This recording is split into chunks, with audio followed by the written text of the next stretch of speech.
তুমি কি আঁকাচ্ছ মা? দন্ডি। তুমি এটা কি রং করছো? এটা দোনা তাই।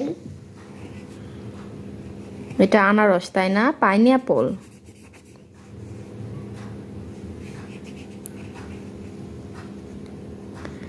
বাচ্চারা রং করতে ভালোবাসে, তারা কোনো কিছু নতুন আঁকাতে পছন্দ করে। এতে যেমন তাদের মেধার বিকাশ ঘটে, তেমনি তাদের সময়টাও কিন্তু অনেক ভালো কাটে। বাচ্চাদের বিজি রাখার অন্যরকম একটা মাধ্যম হলো, অন্যরকম একটা উপায় বলতে পারেন, অনেক ভালো একটা উপায়, তাদের রং পেন্সিল দিয়ে খাতা কলম দিয়ে বসাই দিবেন, দেখবেন তারা দিব্যি অনেকটা সময় পার করে দিছে। গুড। বইটা ক্যাট আঁকাইছে, অনেক সুন্দর হয়েছে মা। Is good baby.